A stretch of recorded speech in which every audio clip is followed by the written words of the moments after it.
Have you ever felt powerless, but somehow found a way to turn things around? Have you ever been mistreated by someone who's supposed to protect you? Imagine the frustration, the anger, the helplessness that comes from being judged unfairly just because of who you are. What if someone in power threw you out of a car, leaving you stranded and humiliated, all because they could? In today's story, we're diving deep into a shocking encounter between a young black teen and an officer whose prejudice pushed things way too far. But here's the twist. The teen didn't walk away defeated. What happened next turned this moment of injustice into something truly unforgettable. This isn't just a story about prejudice or authority. It's a story about courage, resilience, and the power of standing up for yourself.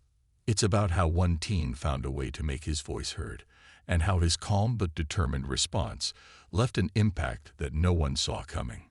But there's more to it than you might think. There's a side to this story that reveals a lot about the systems we live under, the biases we sometimes ignore, and what it takes to push back. Today, you'll hear how this teen took a stand in a way that left everyone, especially that officer, stunned. And by the end of this video, you'll see why his response was more than just revenge. It was a message. So, what would you do if you were in his shoes? Would you let it go? Would you fight back? And how far would you go to make things right? Stay with us until the end to find out what happened in those 15 intense minutes that changed everything.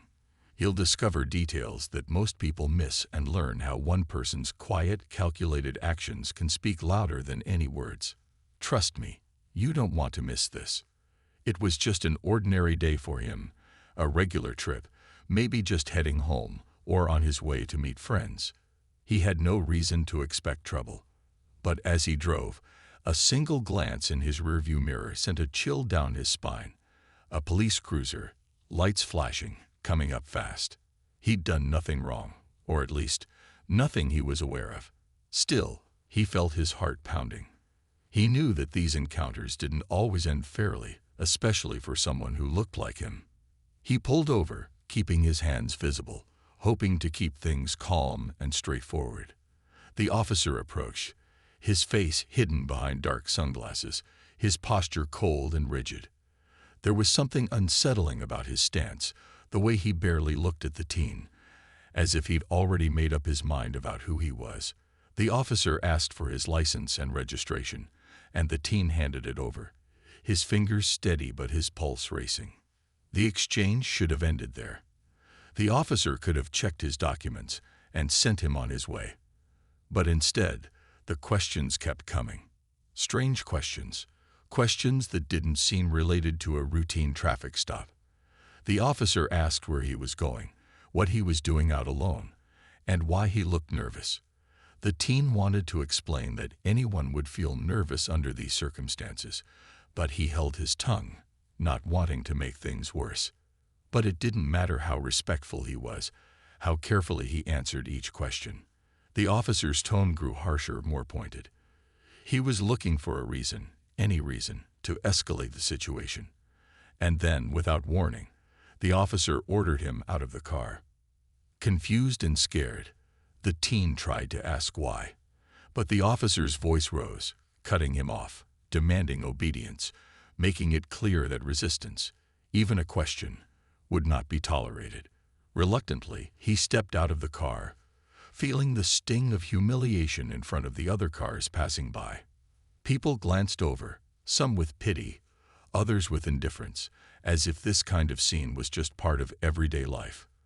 But for him, it felt like a nightmare unfolding in slow motion. And then came the breaking point. The officer, without a word, got back into his cruiser. He didn't offer any explanation, didn't look back, didn't even seem to care that he was leaving a young man stranded on the side of the road. The officer simply drove off, leaving him standing there, exposed, angry, and more humiliated than he'd ever felt. In that moment, the teen was flooded with emotions, shock, confusion, a deep sense of betrayal. He had been treated as if he were less than human, as if his dignity didn't matter. He wanted to scream, to shout, to let out the frustration that had been building with every second of that unjust encounter. But instead, He took a deep breath, swallowed his anger, and began to think. He stood there, alone, staring down the empty road where the officer had just disappeared. His mind raced, replaying every moment. Every word spoken, every silent look of judgment. The whole encounter had lasted minutes, but it felt like hours. He could still feel the officer's cold stare, the weight of his orders, the way he'd been dismissed without a second thought. As he looked around, the reality sank in. He was truly alone, left stranded without reason, without explanation. He clenched his fists, feeling a hot wave of anger wash over him. It wasn't just about being left on the side of the road. It was about something deeper, something that went beyond this single moment. It was about how he'd been looked at, how his presence had been treated as a problem rather than as a person. In his mind, he thought about every story he'd ever heard, every news headline about someone being treated unfairly just because of their skin color or how they looked. And now, here he was, another example of someone who'd been judged, mistreated, and left behind. For a moment, he felt helpless, like there was nothing he could do. He looked down at his hands, feeling the weight of frustration and anger bubbling up, his mind racing with thoughts of how unfair this all was. A part of him just wanted to scream, to shout out his anger, to make the world hear how he'd been wronged. But he knew that wouldn't change anything. And he also knew that this officer, this single person, was part of a bigger system that often acted without accountability. Taking a few deep breaths, he reminded himself to stay calm, to think clearly. He couldn't let his emotions get the best of him. Not now. The officer might have had the power to throw him out of the car, but he didn't have the power to control what happened next. The team started thinking carefully, calculating his next move. He knew that his frustration could be a source of strength if he used it wisely. He knew he had options, and he wasn't going to let this officer walk away from what he had done without consequences. In that moment of anger and frustration, he realized something important. He wasn't going to let this incident pass quietly. This time, he would make sure his voice was heard. He knew that he wasn't just one person standing alone. He was part of a larger story, a story that needed to be told. And if he handled this the right way, he could bring attention to the injustice he'd just experienced. He could turn his frustration into a force for change. As he stood there on the side of the road, a quiet determination started to grow inside him. The anger was still there, burning hot and bright, but beneath it was something stronger. A drive to do something, to make sure this moment wouldn't just be another statistic, another story left untold. He'd been wronged, and now he wanted more than anything to make it right. But he knew he couldn't just lash out. He had to be smart, careful, and precise. The officer may have driven away without a second thought, but the team was about to make sure he'd remember this encounter forever. He pulled out his phone, checking the time, noting every detail he could remember about the officer, his badge number, the license plate, every word the officer had spoken, and every movement he'd made. He wanted the facts, everything he could use to back up his story. If this was going to work, he needed to make sure his version of events was solid, that every part of his story could be verified. Then he started thinking about what he could do next. Calling the police department crossed his mind, but he quickly dismissed it. He knew that the odds were slim that anything would come from reporting one of their own, and he didn't want to risk his complaint being swept under the rug. No, he needed something bigger, something that would grab people's attention and make them care about what had happened. As he thought, a plan began to take shape. He remembered a local community group that had been vocal about issues like this. They were known for helping people in situations like his, amplifying their stories, and pushing for real accountability. They had a solid reputation, and he knew they wouldn't let his story go unnoticed. With a deep breath, he called them, his heart pounding as he explained what had happened, step by step, trying to keep his voice steady. The person on the other end listened carefully, their tone serious, and when he finished speaking, they assured him that they would help him make his story known. But he didn't stop there. He knew that one voice wasn't always enough to be heard, so he reached out to others. He started by telling his friends, sharing what had happened, knowing they'd be just as outraged as he was. His friends spread the word, and soon the story was moving fast, reaching people he didn't even know. Social media became his platform, a way to tell the world about the officer's actions, to expose the injustice he'd faced. He crafted his posts carefully, making sure that people would understand the depth of what had happened, the injustice that had played out in those few minutes on the side of the road. As the story picked up traction, he noticed something interesting. People weren't just listening. They were angry. They felt his pain, his frustration, and they wanted to see justice served. Comments started pouring in, messages of support, people sharing their own stories of similar encounters, and each story added fuel to the fire. This wasn't just his fight anymore. It had grown into something bigger, a demand for accountability, for fairness, for respect. People were rallying behind him, pushing the story forward, making sure it reached people who had the power to do something about it. Then came the next part of his plan. He knew that the story wasn't enough. He needed evidence. He went back to the location where it had all happened, looking for anything that might help prove his story. Maybe there were cameras nearby, security footage from a local business, or even witnesses who'd seen the officer pull him over and drive away. His patience paid off. A store manager remembered him standing there, left alone, and offered to provide a statement. It was a small piece of the puzzle, but it was enough to give weight to his claims. With each passing day, the story grew. What had started as a single, quiet act of defiance was now a wave of voices demanding justice. The teen watched as his story spread, watched as his friends shared it, then their friends, and soon, complete strangers were adding their support. But he knew that going viral wasn't enough. If he wanted real accountability, he had to push this further, make it impossible for anyone to ignore. And so, with calculated precision, he set his next steps into motion. He reached out to local journalists, people who had experience with cases like his, reporters who knew how to bring public pressure to bear on those in power. When he finally got one of them on the phone, he told his story from beginning to end, every detail sharp and clear. The journalist listened closely, asking him to recount every moment, making sure his facts were straight, his story airtight. The teen felt his nerves on edge, knowing this was it. This was his chance to bring everything into the open, to make sure that officers' actions didn't just vanish in silence. The article hit the local news site the next day, and the response was immediate.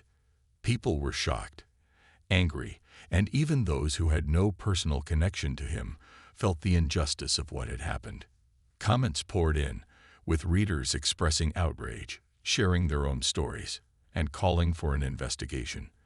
The public was demanding answers, and now it wasn't just a matter of a few voices on social media. This was a community stirred to action, a force too powerful to brush aside.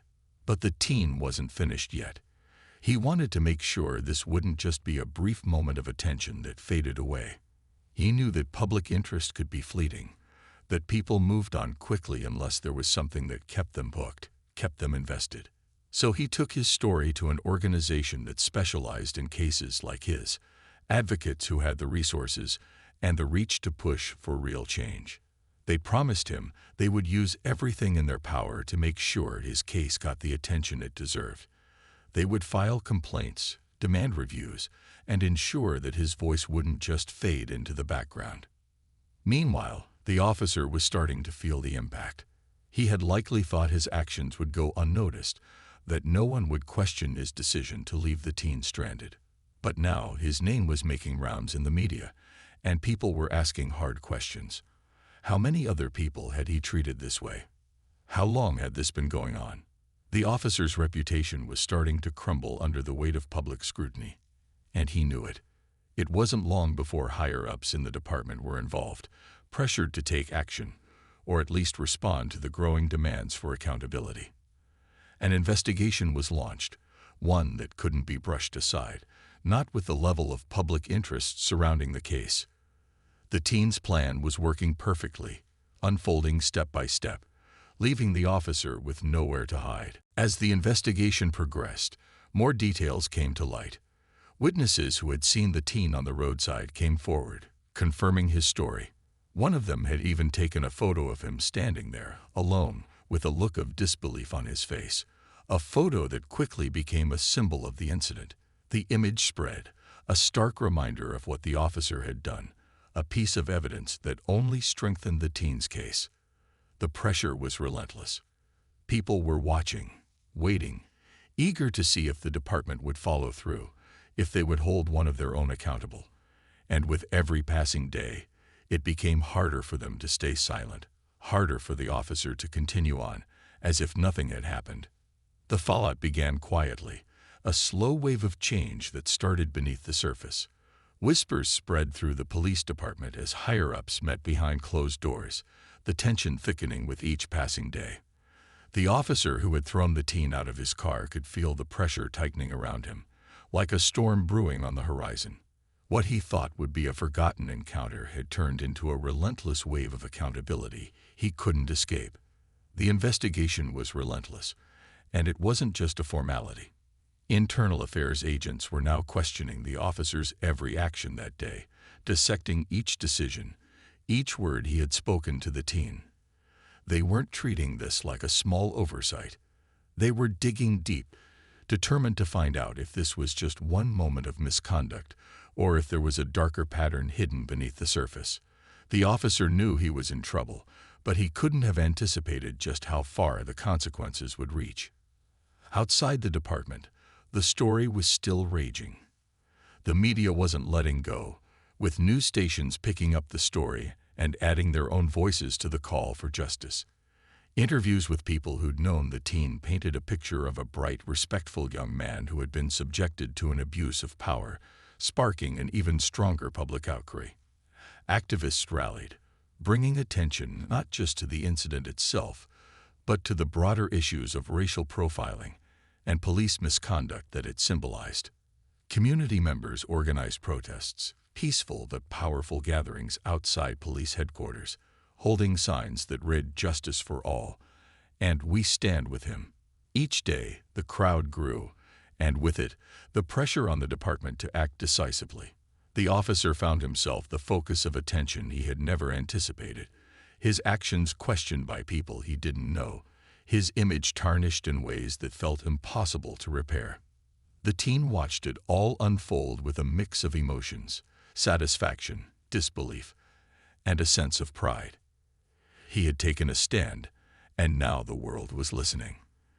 The evidence he'd carefully gathered, the testimonies from witnesses, and the unwavering support of the community had all come together to create an undeniable force. The officer's actions couldn't be buried. They had been exposed, dragged into the light for everyone to see.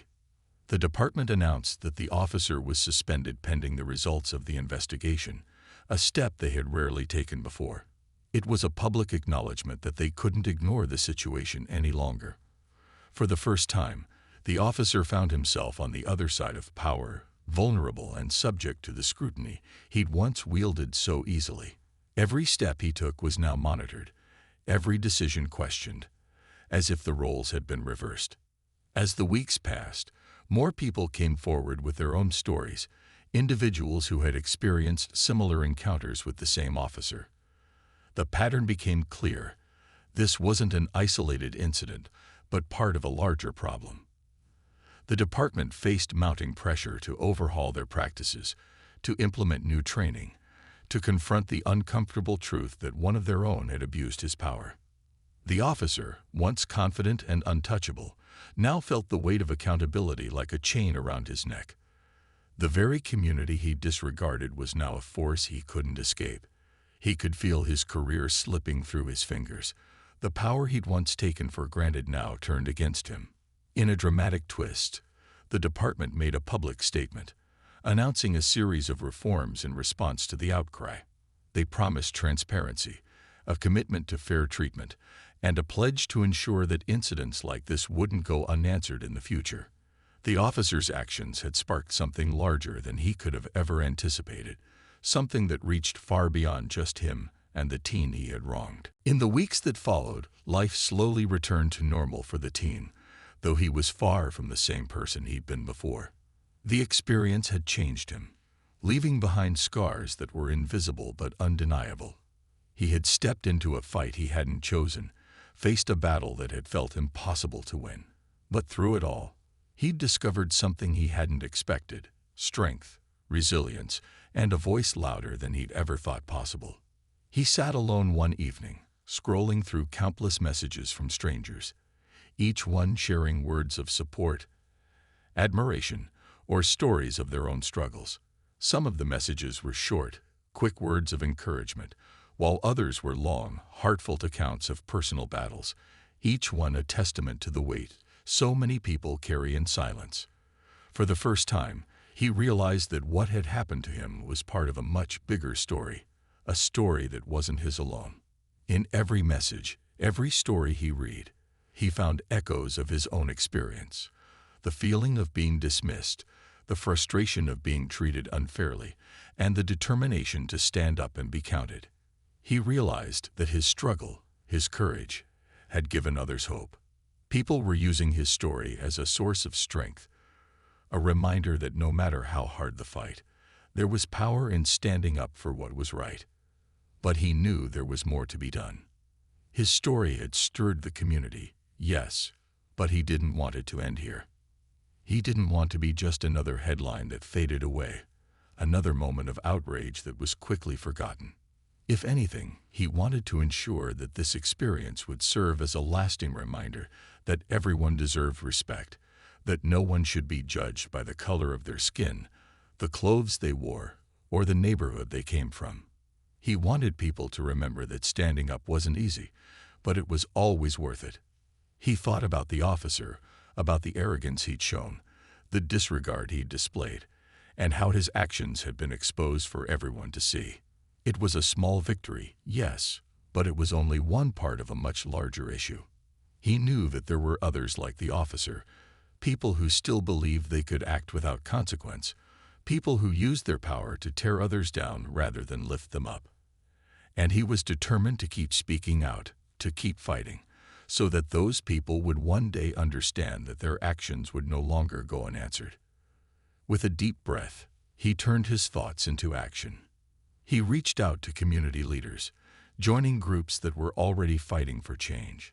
He used his story to educate others, to help people understand the reality of injustice, to encourage those who had been mistreated to find their own voices. And slowly, he saw the impact he was having. People listened. People cared. And more importantly, people acted. But he didn't stop there. He knew that the real power lay in unity, in the strength that came from people standing together. So he urged others to join him, to stand up, to speak out when they saw injustice, no matter how small. He wanted them to know that change didn't happen overnight, but it began with one person, one voice, willing to take a stand. And if enough people did that, if enough people refused to look away, the world could be different. In the quiet moments, he'd sometimes think back to that day, to the fear, the frustration, the anger that had filled him as he stood alone on the side of the road. But now, those memories felt different. They were no longer just a painful reminder of what he'd endured. They were a testament to what he'd overcome. He had taken something meant to silence him and transformed it into something that gave him strength. And that strength, he knew, was something no one could ever take away from him. As he looked to the future, he felt a renewed sense of purpose. He wanted his story to inspire others, to show them that change was possible, that standing up to power, no matter how intimidating, was worth every moment of struggle. He wanted people to understand that even the quietest voice could make a difference, that every act of courage, no matter how small, mattered. The story didn't end with a single victory. It kept growing, reaching people the teen never imagined, in places he'd never been. Each time someone read or heard his story, the ripple widened. His experience wasn't just a one-time event. It became a spark, a symbol of what it meant to stand against injustice, to refuse to be silenced. And with each retelling, each new voice that joined the cause, his fight became bigger than him, bigger than one person's story. It became a movement. News outlets picked up on the story across the country, framing it as a case study in resilience and the quiet strength of standing up for oneself. People wanted to know more, not just about the teen, but about what had happened to the officer, about the impact this incident was having on the department, and about how it was reshaping conversations around the role of authority and accountability. Community leaders, activists, even some politicians took notice. They saw an opportunity to call for broader changes, to use this story as a rallying point to demand fair treatment and respect for all. In community centers, town halls, and schools, the teen's story was shared, discussed, analyzed. Educators used it as a real-life example to teach about justice, to talk about what it means to face discrimination, and choose to fight back. Young people listened, inspired by someone who wasn't much older than them, someone who had dared to do what many feared. They saw that standing up wasn't just an option, it was necessary. And for those who had felt the same sting of prejudice, his story became a source of strength, a reminder that they were not alone.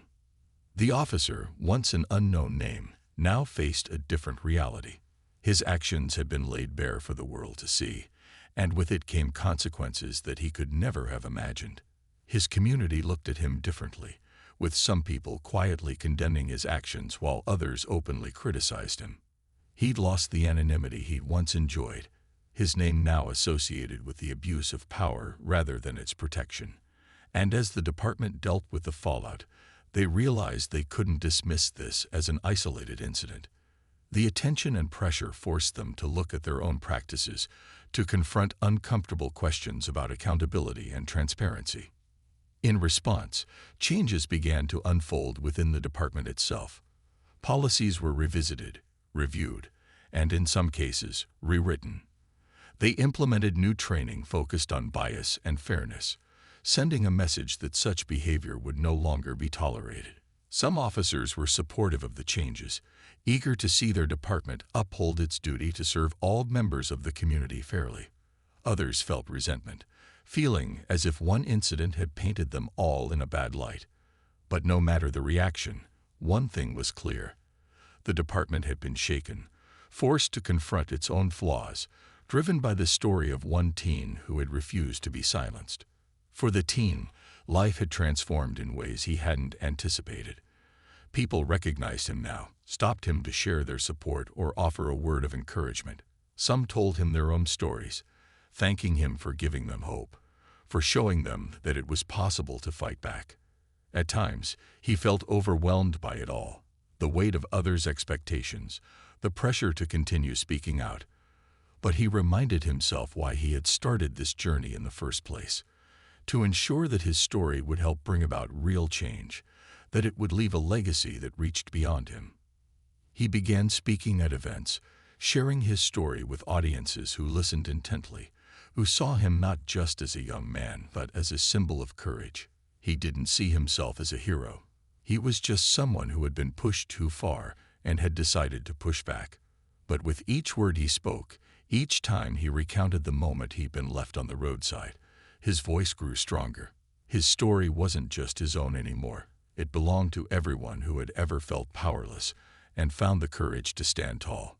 Soon, activists and community organizers invited him to join them in their work, and he eagerly accepted. Together, they worked on projects that addressed the issues he had faced, pushing for reforms, speaking out for those who couldn't, and fighting for policies that protected people from abuse of power. His story had moved beyond a single incident of revenge. It had evolved into a platform, a call for lasting change. As time went on, the story continued to move outward, its influence spreading in ways that no one could have anticipated. The team's experience became more than just a moment of personal courage. It became a catalyst, a ripple that was reaching far beyond his own town and touching lives in places he'd never been. Strangers from different cities, even different states, were learning about his story and finding themselves drawn into its message. It was as if each person who heard it felt a little piece of his pain, his determination, his victory. And with each retelling, the story took on a life of its own, becoming a symbol of standing up to those who abuse power, a lesson in resilience that people carried with them. One day, the teen received a message from a teacher in a distant town who had heard about his story through the news. She shared how she'd been teaching her students about the importance of standing up for what's right, and his story had been the perfect example. Her students had listened in silence, captivated by the way he had turned his frustration and fear into a force for change. And by the end of the lesson, many of them had shared their own stories of unfair treatment, of times they'd felt powerless but hadn't known what to do. They were inspired, moved to believe that their voices mattered too, that they could also make a difference. Messages like this continued to pour in. Community leaders and activists shared his story at rallies and meetings, encouraging people to stand up for one another, to protect their communities from abuse of power. People were using his journey as a rallying point, a reminder of what could be accomplished when courage met determination. His story had become more than just his own. He had become a part of a collective voice, a movement that was pushing for real change, not just in his hometown but in places he had never even seen. One day, a high-profile civil rights attorney reached out to him, impressed by how he had handled his situation.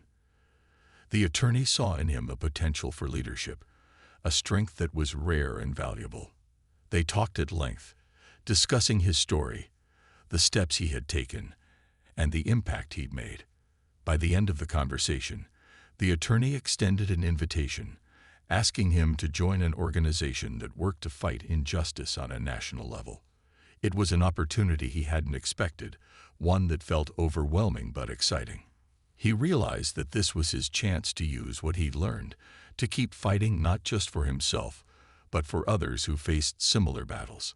As he accepted the offer, he felt a sense of purpose he hadn't known before. What had begun as a single act of defiance, a response to an unjust moment, was now a part of something much bigger. He was meeting people who had fought these battles for years, learning from their experiences, gaining insights into how real change was made. His story, once a single spark, was now a torch he could carry with others, lighting the way for those who came after him. The impact continued to grow. Stories started surfacing of other young people standing up in their own communities, inspired by his journey. They were demanding fairness, holding those in power accountable, refusing to be silent in the face of injustice. His story had planted a seed, one that was growing in ways he couldn't fully comprehend, but that he knew would keep spreading, keep pushing the boundaries of what was possible. And then came a moment he would never forget. At a large community event, a young girl came up to him, her eyes filled with a mixture of awe and gratitude. She told him that his story had given her the courage to stand up for herself, to report a situation she had once been too afraid to speak out about. "You showed me that I didn't have to be afraid," she said quietly, her voice trembling with emotion. "You showed me that my voice matters." In that moment, he understood the true impact of his story. It wasn't just about fighting back against one injustice. It was about giving others the strength to believe in themselves, to know that they, too, could make a difference.